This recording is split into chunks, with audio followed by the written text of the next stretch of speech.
ગોધરામાં કપિરાજ ઝડકાયા થયા લોકોની પાછળ દોડતા દહેશત 4 દિવસે પકડાયા કપિરાજ। જોઈ લો કઈ હદે કપિરાજ ગોધરાની બજારોમાં આતંક મચાવી રહ્યા છે। પંચમહાલની બજારમાં નીકળવું એટલે હવે ખતરાથી ખાલી નથી। અહીં જાણે વાંદરાઓ માણસોના લોહીના પ્યાસા બની ગયા હોય તેમ રોડ પર ટાર્ગેટ કરીને જ બેસે છે। તેલંગ કેમ્પસ, સાવલીવાડ, જૂની પોસ્ટ ઓફિસ અને સોનીવાડ વિસ્તારમાં તો લોકો વાહન લઈને નીકળે કે ચાલતા નીકળે તેની પાછળ કપિરાજ દોડ મૂકે જ છે। દરરોજ આ રીતે જ કપિરાજ વાહન ચાલકોની પાછળ દોડે છે। અનેક લોકોને બચકા ભરીને લોહી લુહાણ કરી મૂકે છે।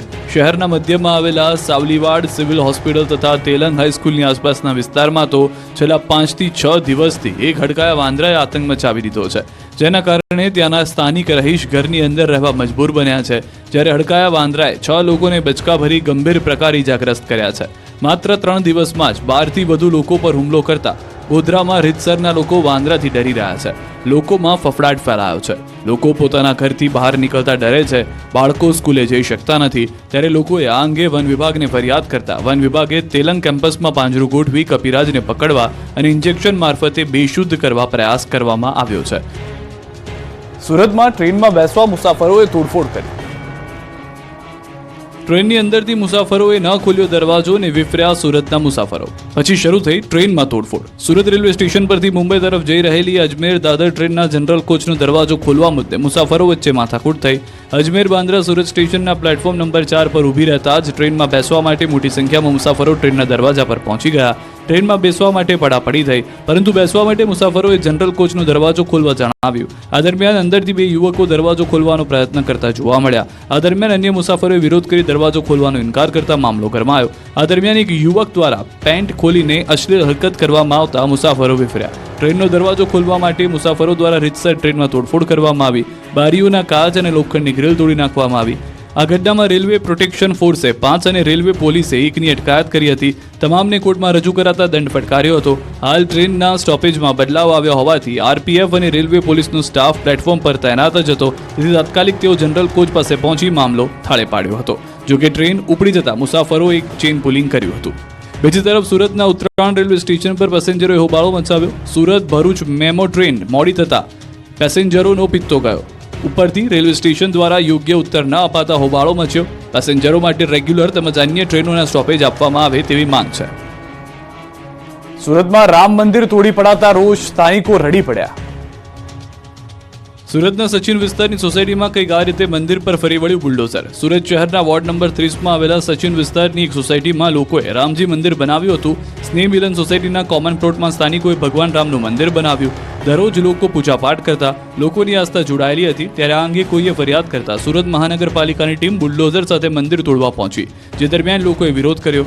મંદિર ન તોડવા માટે ટીમને રોકી હતી।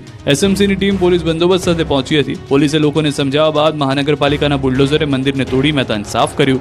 લોકોની નજર સામે જ રામ ભગવાનનું મંદિર તૂટતા લોકોની આંખોમાં આંસુ આવી ગયા। એસએમસીની કામગીરી સામે સ્થાનિકોમાં ખૂબ જ નારાજગી વ્યાપી। વલસાડના હળમતિયામાં ઝેરી મધમાખીના હુમલાથી ખેડૂતનું મોત। જૂનાગઢ જિલ્લાના ભેસાણ તાલુકાના વિશાળ હળમતિયા ગામમાં ઝેરી મધમાખીઓના ઝુંડે ખેત મજૂરી કરતા વૃદ્ધ પર હુમલો કર્યો। જેમાં એક 75 વર્ષીય વૃદ્ધ ખેતરમાં મજૂર સાથે ખેતરમાં કામ કરી રહ્યા હતા।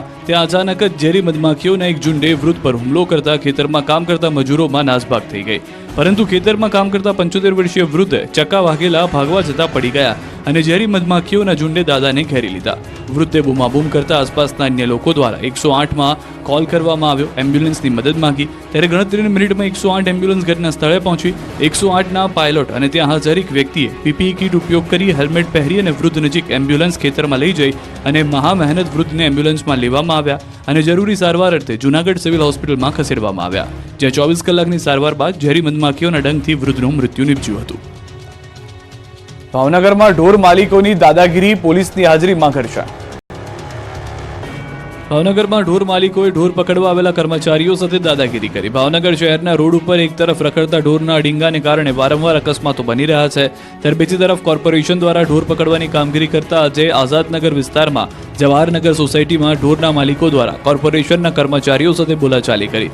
સોસાયટીમાં જાહેર રોડ પર ઢોર બાંધતા હોવાની વારંવારની ફરિયાદ બાદ પોલીસ સ્ટાફ સાથે વેટરનરી ઓફિસર અને ઢોર પકડવાની ટીમ સ્થળ પર ગઈ હતી, જેથી ઢોરના માલિક દ્વારા જાહેર રોડ પર બાંધવામાં આવેલા ઢોર તેના ઘરમાં લઈ જવામાં આવ્યા અને કોર્પોરેશન કોર્પોરેશનના અધિકારી કર્મચારીઓ સાથે ધમકીભર્યા સૂરમાં બોલાચાલી કરતા વાતાવરણ તંગ બન્યું હતું. પોલીસ બોલાવવાની ફરજ પડી હતી, જેથી ઢોરના માલિક વિહાભાઈ ચાવડા અને પરાગભાઈ ચાવડા સહિતનાની અટકાયત કરી ભરતનગર પોલીસ સ્ટેશન લઈ જવામાં આવ્યા, પરંતુ ત્યાં ઢોર માલિક દ્વારા હવે પછી રોડ પર ઢોર નહીં બાંધવાની ખાતરી આપી લેખિતમાં માફી માંગી હતી.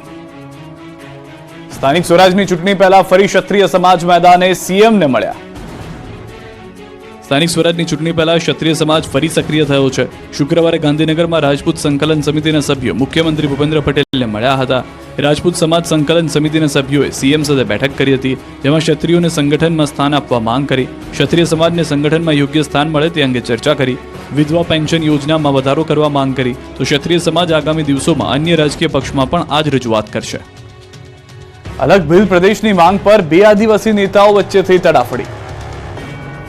અલગ ભીલ પ્રદેશની માંગ લઈને નર્મદામાં એક મંચ પર બે આદિવાસી નેતાઓ આમને સામને આવી ગયા. ડેડિયાપાડાના ધારાસભ્ય ચેતર વસાવાએ ગાડિત ગામે ફરી અલગ પ્રદેશ બનાવવાનો મુદ્દો ઉછાળ્યો, જેને લઈને રાજ્યના શિક્ષણ મંત્રી કુબેર ડિંડોરે પલટવાર કર્યો. ચેતર વસાવાને જવાબ આપતા પ્રહાર કર્યા. રાજપીપળાની રાજેન્દ્ર સ્કૂલના વાર્ષિક સંમેલનમાં હાજરી આપવા આવેલા કુબેર ડિંડોરે ચેતર વસાવાને આડે હાથ લેતા કહ્યું કે ચેતર વસાવાનું નામ છેતર વસાવા છે, જે છેતરવાનું કામ કરે છે, જે છેતરી જશે. અલગ ભીલ પ્રદેશને લઈને લોકોને ગેરમાર્ગે દોરવાનું બંધ કરવા અપીલ કરી. આ કાર્યક્રમમાં સાંસદ મનસુખ વસાવા, પૂર્વ ધારાસભ્ય પીડી વસાવા સહિત આગેવાનો હાજર હતા. સત્તાધારની આપાગીગાની જગ્યાને